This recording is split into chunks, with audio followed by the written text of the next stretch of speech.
Uh, I'm here with my friend Gary. We won't show his face at the moment, but you'll see his face soon enough. Say hi, Gary. Hi, everybody. Or you can show your face if you want. No, it's all right. We've been closely associated as a two-man Dharma tag team for I think 6 years. Took a little break for a year and a half or a year and a quarter, but we've been working together for a long time, Gary and I. Time flies. And I think I'm very pleased with Gary as a Dharma student.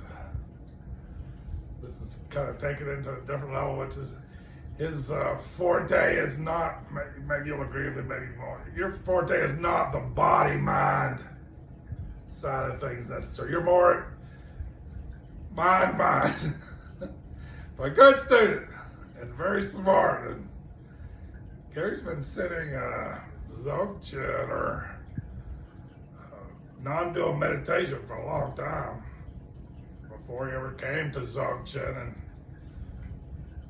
not that I introduced him to Dzogchen, but we pursued a lot of Dzogchen together. And I would talk to him about Alexander technique, and he had a lesson. We did some energy. I'll do some energy work. We did some jitsu together. Anyway, we were gonna maybe undergo a series of 2 or 3 or 4, whatever it is, lessons, and then I got the bright idea. Wow, I'm trying to get hooked up with these guys in Colorado at Drala Mountain Center, Greg Smith, and the staff there. And they've had some Alexander before, but some we haven't been able to connect quite. They're busy. My credentials as an Alexander teacher may be somewhat in question. I know Greg said, well, you got a video of you giving Alexander lessons, and I've done a lot of, I've been teaching Alexander on video a lot, but not just like filming a lesson, and maybe that's not even what this is, but we're gonna be filming a lesson. I'm gonna take the point of view of the thousands of Shambhala students or Dharma students who know a lot about a lot, but they don't know a lot about Alexander technique. And even though they know, everybody in Shambhala knows about Alexander technique, and half of them are kind of like drooling to do it, but then they don't do it, or maybe they do a little or whatever. There's some, which is same with Alexander. The people that eat up Alexander are highly motivated in their field. They're not going to succeed, they fear, if they don't do something like Alexander. You should fear in your field of spiritual practice that you are not going to get everything out of it unless you do something like Alexander. The closest approximation is 10 times harder. I mean, it's just as good. I put all this on my website if you want to hear it again or in more depth or whatever. So, I say this, but, and this is maybe not popular to hear, but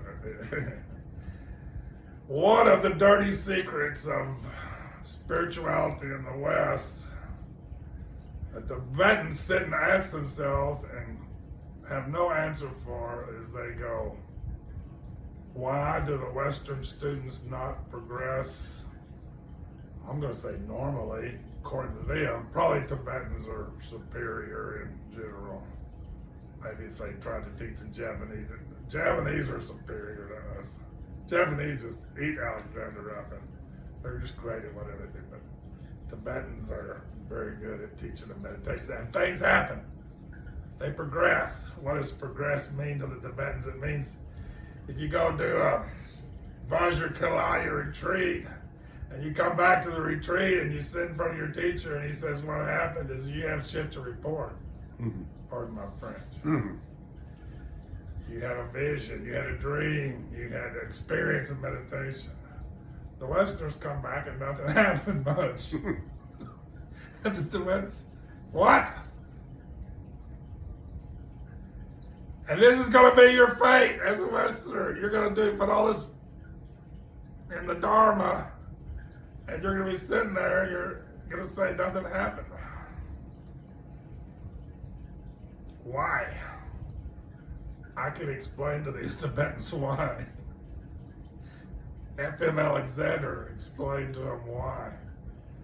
There's just this split in body and mind that's come about in the industrialized world and amongst Westerners. It's just, and nobody can see it. You can't see it. If you're in the middle of it, you can't see it. Trungpa Rinpoche, he put so much into this. He emphasized this aspect so much when he's talking about contemplative arts. He used to call it Shambhala arts, or we used to call it Nalanda arts. The Westerners required some kind of physical mind-body training because they're just in their heads so much and they've lost touch with their body. And okay, so that's one. If you can't see it, there's two things that's going to happen to you at every moment. You're either going to arise with the view, let's say, but it's going to be in your body. If you think it's just going to be in your mind, you're fooling yourself. And the only way you can fool yourself is because you have this split. You're split. You can't see the other way. You can only see it that way. And you just don't. You do a good job of bringing your body into it during meditation, but you really don't know how you did it, and you couldn't pull off it. Maybe you could, but you're not committed to mindfulness off the cushion. You're not that committed to mindfulness on the cushion, although you do very well. Let me congratulate you about your meditation practice. It's fantastic. But you get off the cushion, and it's the saddest thing that's ever been seen, how unable you are to rise with the view off the cushion and continuously develop what leads to commitment and mindfulness. And it's like no fun for you. You don't have any fun practicing mindfulness. It is a drudge. You don't know how to do it. Because you don't know how to do it, have no skills, and no one's teaching you skills, it's just a drudge. It's not fun. It doesn't have this quality of arising in 3 dimensions, 4 dimensions. It's just not happening. Nobody explained it to you. It's not your fault. But I'm going to sit here and try to explain it to you and teach you the skills. It may not click right away. And it may seem like a lot of work for nothing in a way, but we try to teach it so you get something right away, but at the same time we want to teach you how to do it, which is not like getting you something right away. It's like making you slog through it and learn to do it yourself. So there's a little bit of a tension there, but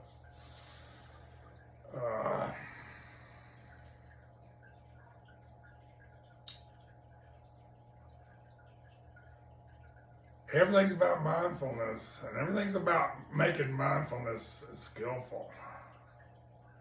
And this is the skillfulness of mindfulness. And you need the skillfulness to go further and go to higher levels.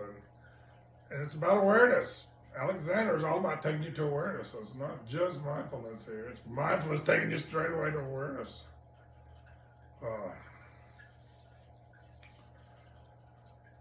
But in the beginning, you got to develop a certain curiosity about how you use yourself, and you have to.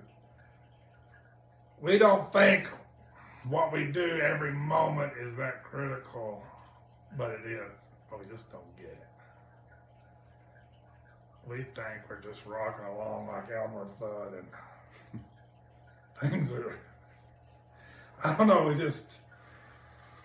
We don't realize it's either habitual pattern, stuck in the mud, or it's this little skillful application of effort going toward arising to the challenge in 3 dimensions, 4 dimensions. When I say dimension, I mean a lot. We need to be arising in this dimension. That's the most important one. We need to be developing Hla, it's called, or maybe develop. We need our law to be law-like. Right now, our law is like the deadest of the dead, the walking dead. Mm-hmm. It's not our fault. This is not original sin. This is either getting smart or staying dumb. We don't blame anybody for being dumb, but we try to get you smart. It'd be better to get smart about your Dharma practice. You're going to put a lot of effort in this. Getting smart about it is just going to... Staying dumb about it is going to be a limiting factor.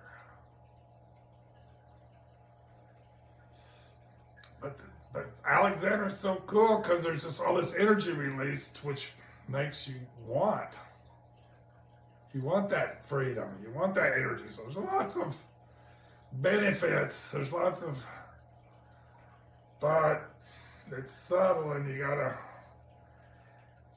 What's so hard is that you're just like immediately back in habitual pattern. Mm-hmm. You're immediately back in square one, which is the wrong way of going square one. But you're also immediately at the... You just have to realize, oh, this is the opportunity for freedom rather than whatever I do, I'm stuck, you know. Whatever I do, I'm stuck. The default is stuck. Yeah, the default is stuck. But with a little smarts, the default is freedom, fun, play, a journey. You gotta walk out of your comfort zone and take a journey. This is gonna teach you one way to do it. There's 84,000 ways to do it, but this is a good one. And it ties into the other 83,000 very well. It'll make all your higher aspirations within Dzogchen easy. That's the secret. This whole thing is easy. It's so easy. That's what's the secret of Alexander. Oh, it's so easy. I let myself go toward ease. Nothing could be easier. Rather than I'm frozen, I don't know how to get out of it. I'm frozen and I don't know how to get out of it, but I also know how to get out of it. So the whole thing is teaching you how to get out of it. And that frozen is not really the enemy. Frozen is sort of the one you have to befriend. You have to befriend the frozen one, get to know the frozen one. But that you can free yourself just like that all the time, anytime, it's always there. Just some trust in basic goodness, trust in the warriorship. But you have to start from where you are. And sometimes that's frozen. You always have to start. You just have to like Alexander say, okay, now back into your slump. Alexander says we have 2 kind of modes. One is kind of slumped. This is maybe the dull aspect. And one is habitually frozen or habitually erect. We're erect, we look like we might be, but we're really frozen erect. Mm-hmm. We're doing it in a way that's not.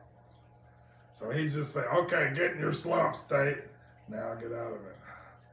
Get in your habitually erect state. Now get out of it.